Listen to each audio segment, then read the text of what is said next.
कोई तकरीर शायद शुरू कर ली तो मैं सोचा शायद इन्ने ही लोग ने। उस तो बाद फिर कई बार असी जिहड़ी है वॉक की प्रैस क्लब तो असैम्बली हॉल तक, और उस दौरान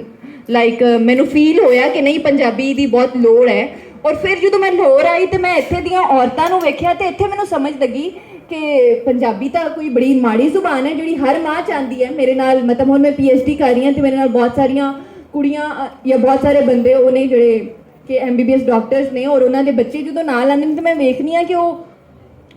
अंग्रेजी गल कर रहे होंगे ने, तो उन्होंने अगर कोई लाइक वर्कर या कोई मतलब असी ये समझ लेता हुआ है कि पंजाबी जुबान जी है वो लोअर क्लास की जुबान है, वो